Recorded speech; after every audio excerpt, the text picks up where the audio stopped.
11 जुलाई 1971 की अव्यक्त मुरली है। मुरली की हेडिंग है विश्व कल्याणकारी बनने के लिए मुख्य धारणाएं। विश्व कल्याणकारी बनने के लिए मुख्य धारणाएं। बाबा ने कहा, आज के संगठन को कौन सा संगठन कहें? गुजरात का संगठन?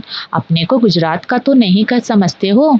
जैसे बाप बेहद का मालिक है वैसे भले कहाँ भी निमित्त बने हुए हो, लेकिन हो तो विश्व कल्याणकारी। दृष्टि और वृत्ति अथवा स्मृति में भी विश्व कल्याणकारी की भावना सदैव रहती है कि गुजरात के कल्याण की भावना रहती है? गुजरात में रहते लक्ष्य तो विश्व का रहता है ना, बेहद के सर्विस में होना। यह तो निमित्त ड्यूटी दी हुई है, वह निमित्त बनकर के बजा रहे हो, लेकिन नशा क्या रहता है?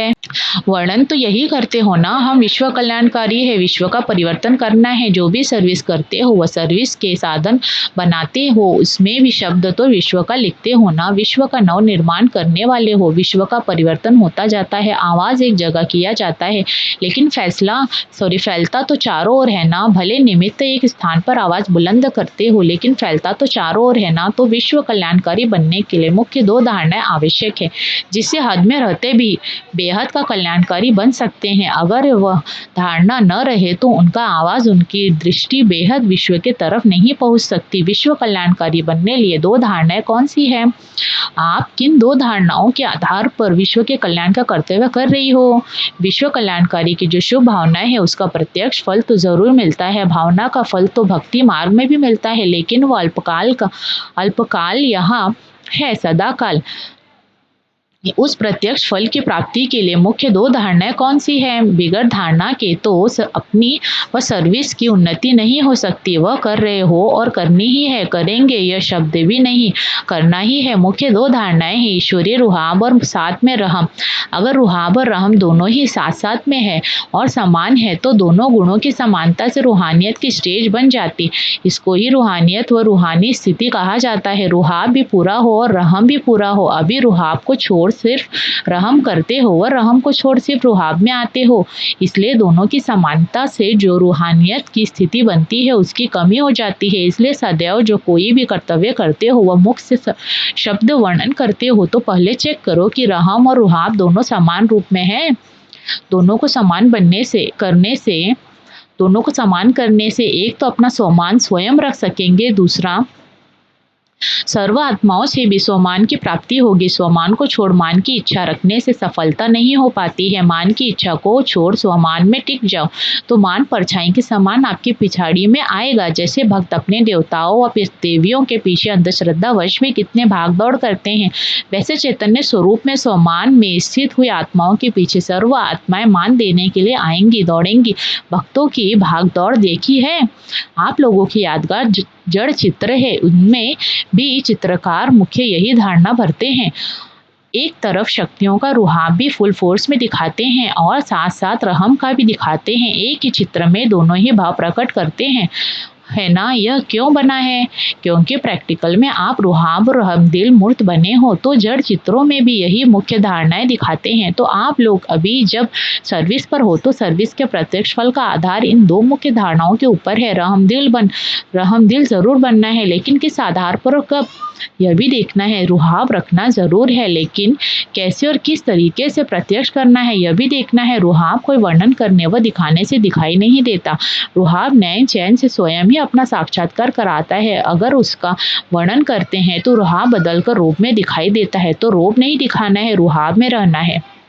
रोप को भी अहंकार व क्रोध की वंशावली कहेंगे, इसलिए रोप नहीं दिखाना है, लेकिन रुहाब में जरूर रहना है। जितना जितना रहम दिल के साथ रुहाब में रहेंगे तो फिर रोप खत्म हो ही जाएगा। कोई कैसी भी आत्मा हो, रोप दिलाने वाला भी हो, तो रुहाब और रहमदिल बनने से रोग में कभी नहीं आएंगे। ऐसे नहीं कि सरकमस्टांसेस ऐसे थे, वह ऐसे शब्द बोले तो यह करना ही पड़ेगा, यह तो होगा नहीं। अभी तो संपूर्ण बने ही नहीं है।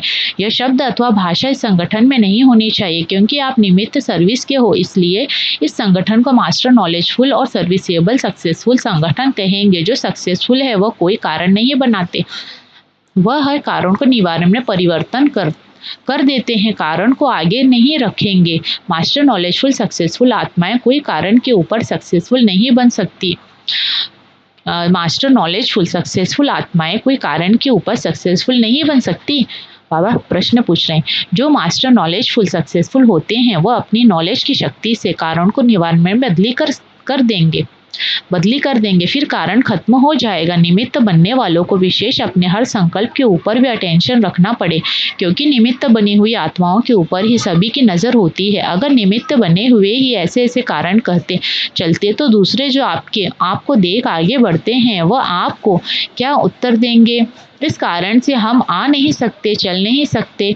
जब स्वयं ही कारण बताने वाले हैं तो दूसरे के कारण को निवारण कैसे करेंगे? क्योंकि लोग सभी जानने वाले हो गए हैं। जैसे यहाँ दिन प्रतिदिन नॉलेजफुल बनते जाते हो, वैसे ही दुनिया के लोग भी विज्ञान की शक्ति से, विज्ञान की रीति से नॉलेजफुल होते जाते हैं। वह आप लोगों के संकल्पों को भी मस्तक से, नैनों से, चेहरे से चेक कर लेते हैं। जैसे यहाँ ज्ञान की शक्ति बढ़ती जाती है, वहाँ भी विज्ञान की शक्ति कम नहीं है, दोनों का फोर्स है। अगर निमित्त बनने वालों में कोई कमी है तो वह छिप नहीं सकती। इसलिए तुम निमित्त बनी हुई आत्माओं को इतना ही विशेष अपने संकल्प, वाणी और कर्म के ऊपर अटेंशन रखना पड़े। अगर अटेंशन नहीं होता है तो आप लोगों के चेहरे में ही रेखाएं टेंशन की दिखाई पड़ती है। जैसे रेखाओं से लोग जान लेते हैं कि यह क्या क्या अपना भाग्य बना सकते हैं। तो अगर अटेंशन कम रहता है तो चेहरे पर टेंशन की रेखाएं दिखाई पड़ती है। उस माया के नॉलेजफुल जान लेते हैं, उस माया को नॉलेजफुल जान लेते हैं, वह भी कम नहीं। आप लोग अपने आपको भी कभी अलबेले होने कारण परख न सको, लेकिन वह लोग इस बात में आप लोगों से तेज हैं, क्योंकि उन्हों का कर्तव्य ही यही है। इसलिए निमित्त बने हुए को इतनी जिम्मेदारी लेनी पड़े। कोई भी बात मुश्किल लगती है तो कोई कमी है जरूर। अपने आप में निश्चय बुद्धि बनने में कब कुछ कमी कर लेते हैं। जैसे बाप में 100% निश्चय है, चाहे एक तरफ आप एक निश्चय बुद्धि हो, दूसरे तरफ सारे विश्व के आत्माएं क्यों न हो, लेकिन इसमें डगमग नहीं हो सकेंगे। ऐसे ही चाहे दैवी व ईश्वरीय आत्माओं द्वारा व संसारी आत्माओं द्वारा भल कोई भी डगमग कराने के कारण बने, लेकिन अपने आप में भी निश्चय बुद्धि की कमी नहीं होनी चाहिए। इसलिए रुहाब के साथ रहम भी रखना है। अकेला रुहाब नहीं, रहम भी हो, निश्चय बुद्धि हो। कल्याण की भावना रखने से दृष्टि और वृत्ति दोनों ही बदल जाते हैं। कैसा भी कोई क्रोधी आदमी सामना करने वाला, वो कोई इंसल्ट करने वाला, गाली देने वाला हो, लेकिन जब कल्याण की भावना हर आत्मा प्रति रहती है तो रो बदल कर रहम हो जाएगा। फिर रिजल्ट क्या होगी? उसको हिला सकेंगे। वह शुभ कल्याण की भावना उसके संस्कारों को परिवर्तन करने का फल दिखाएगी।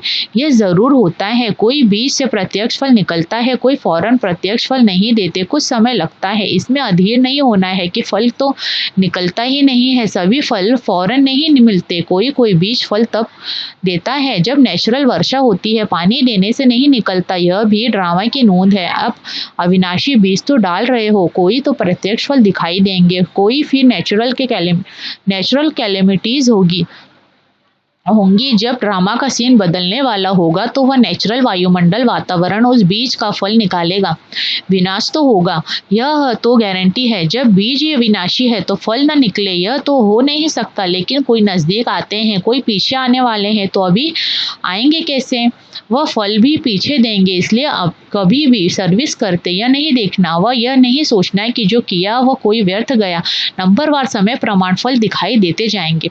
तो यह सक्सेसफुल ग्रुप है, नॉलेजफुल है, सर्विसेबल है, यह छाप है। इसके अपने इस ट्रेडमार्क को सदैव देखते रहना, त्रिमूर्ति छाप लगी ना, और यही स्मृति में रख कर हर सर्विस के कदम को पद्मों की कमाई में परिवर्तन कर चलना है। यह चेक करो कि हर संकल्प से पद्मों की कमाई जमा की, हर वचन से, हर कर्म से, हर कदम से पद्मों की कमाई जमा की। नहीं तो यह कहावत किस लिए है? हर कदम में पद्म है। पद्म कमल पुष्प को भी कहते हैं ना, तो पद्म समान बनकर चलने से हर संकल्प और हर कदम में पद्मों की कमाई कर सकेंगे। एक संकल्प भी बिना कमाई के नहीं होगा। अब तो ऐसे अटेंशन रखने का समय है, एक कदम भी बिना पद्म की कमाई के न हो। निमित्त बना हुआ ग्रुप है ना, ताजधारी तो होना ही है। अपनी जिम्मेवारी का ताज जितना जितना धारण करेंगे, उतना दूसरे की जिम्मेवारी का ताज भी धारण कर सकेंगे। जो निमित्त टीचर है, ज्यादा नजर तो आप लोगों में सभी की है। ज़्यादा नज़र तो आप लोगों में सभी की है, सामने एग्जाम्पल तो आप ही हो, इसलिए ज़्यादा जिम्मेवारी आप लोगों के ऊपर है। आप लोग एक दर्पण के रूप में उन्हों के आगे हो। आपके नॉलेज की स्थिति के दर्पण से अपने स्वरूप का साक्षात्कार कराने वाले दर्पण आप हो।